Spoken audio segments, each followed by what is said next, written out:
Hello, this is Scott Emmett with you from Scott Emmett Study Club, and I'm here in Las Vegas. You're looking at Vegas Live. It's Thursday the 19th and of January. It's the starting of NADL's meetings. And so I'm here to get involved with that a little bit and just keep caught up on the latest. I've I'm 20 stories up, and so it's kind of interesting to see what's down there. And mostly through the night, what was down there were police sirens and ambulances and fire trucks and a lot of traffic until about 2 a.m.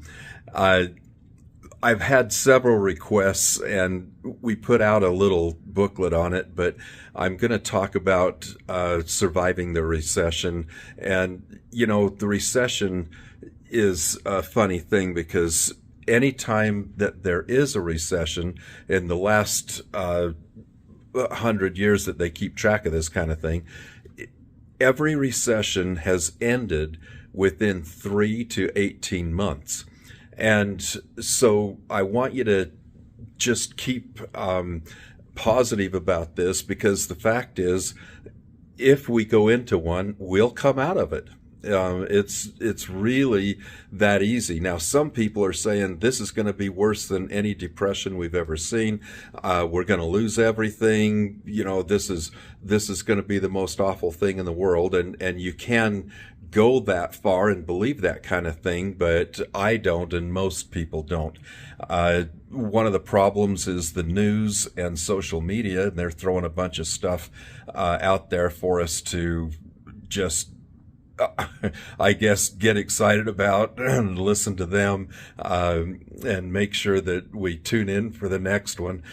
Excuse me. But the next thing I want to tell you about it is it will end, and so no doubt we're going into one, we're in one, or we possibly could get into one.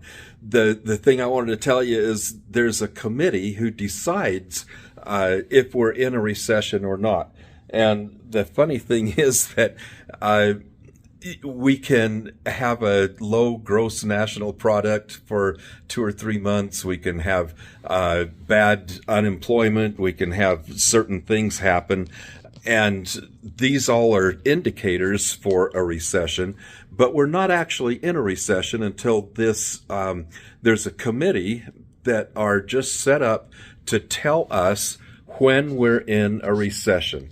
And if that's not one of the most silly things in the world, but a committee will tell us when we're in a recession, and right now we're not, and we're supposed to be, and it's supposed to be deep and bad, and we're supposed to lose everything in the next 30 days. What I want to tell you is don't panic, stay the course, keep your lab, don't sell your equipment, don't sell out. Your dentists, your clients need you. Your clients are not going to sell out. They're going to keep being dentists. They're going to stay calm through it all, most of them. And we need to do that as laboratories. And our job is to keep making dentistry better. And as a laboratory, that should be highly profitable for us, and it should be very fulfilling.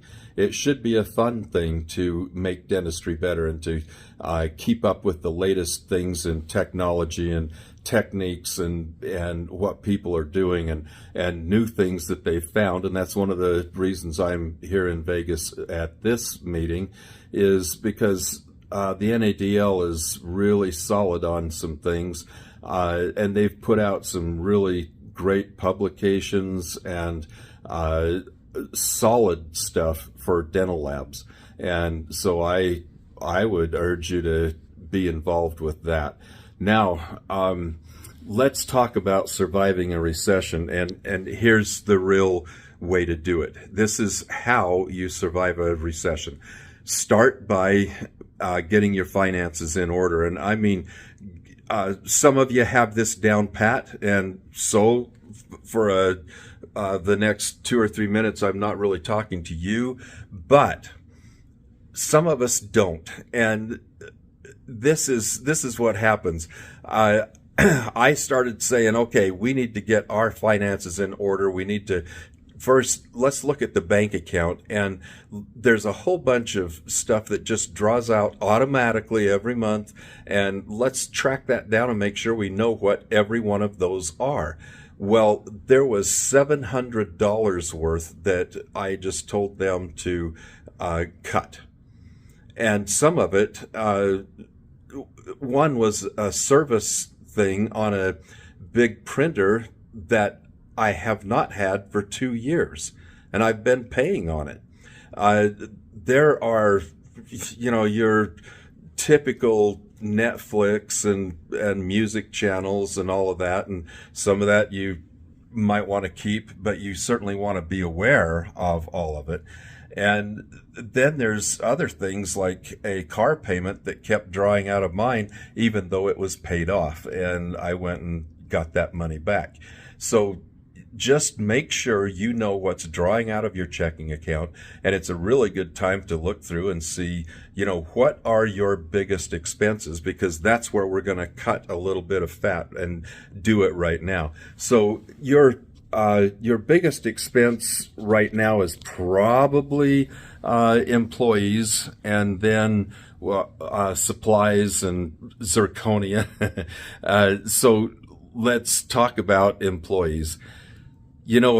Sometimes you can just go into a lab, and I've done this several times for clients. I'll go in and talk to them and just kind of watch the lab run. And by the end of the day, I can tell them, okay, you can let that person go. This person should be on part-time. And if you moved these guys around and taught this guy how to finish zirconia, you're probably going to cut out maybe 6,000 or 7,000 a month, and going forward, you'll be saving that money and more because of having somebody who is really actually very knowledgeable in your lab, but they haven't ever finished a product or been a finished technician.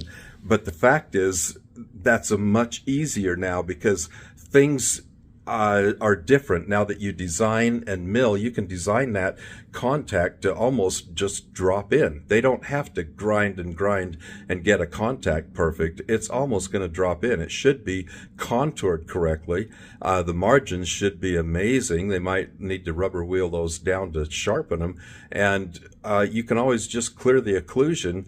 And so there's a finished technician with zirconia now is just making sure that the shade is right. They're getting a really nice glaze or polish on there and shading it. And, there you go. You've saved quite a bit of money just by doing probably what should have been done already.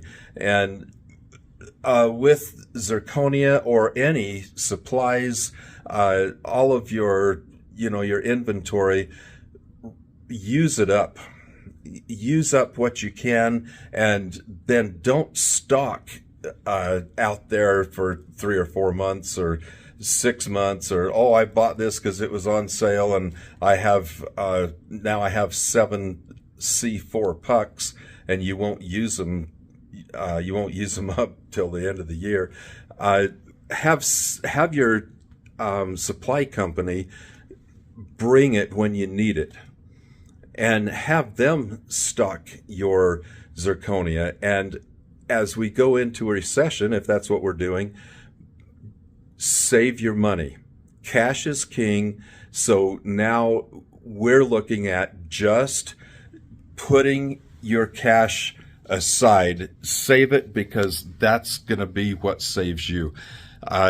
Do not make any purchases that you really don't need, and just decide if you're going to live without it. If you can live without it another day, then do it. Don't buy it. Keep your cash. And the same with so many things. Don't go into debt, and just maintain your equipment, and don't slouch on that. I mean, you've got to maintain your equipment, keep it running well so that it's safe and so that it's efficient. And it's usually a little more cost effective to keep your equipment well maintained than to run it into the ground and then have to buy something new. Teach everyone to just use it up. Wear it out before you go get something new. Your burrs, your diamond discs, your stone. Don't mix a great big thing of stone and then throw most of it away because you were just pouring one model. Just go through and make sure that everybody's aware of these kinds of things. And now, once you've said, okay, I've got control of my finances, I've kind of cut dead wood out with employees, and we're getting much more efficient in the lab. We're maintaining our equipment. We're not going to go into debt for anything, and we're going to run everything just as much as we can without having to purchase or make any large purchases in the next little while. Because what are we trying to do? We're trying to get through the next 3 to 18 months. That's how long a recession lasts.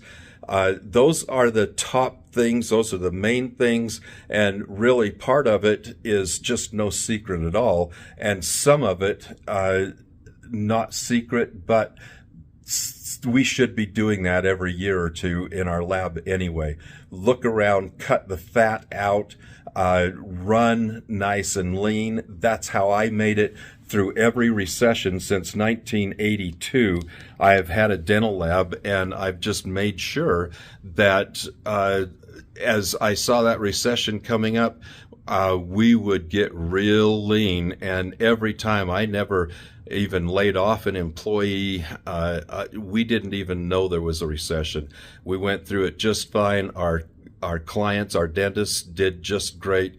And so getting through a recession is entirely possible. And so first, don't panic, stay the course, go over your finances, and go over your inventory and look through and see what are your biggest expenses and see what you can do to take some of that out, knock some of that down. See about rent or, what you're doing with your building, and just look into your bigger expenses, and then you'll find that I was more profitable after I did that, even through the recession. I think you'll find that you're more profitable going into and going through a recession than you were before, just because you've gone through and taken care of these little things I'm talking about. So good luck with everything, and you will get through the recession. So this is Scott Emmett with Scott Emmett Study Club at gmail.com. Have a good day.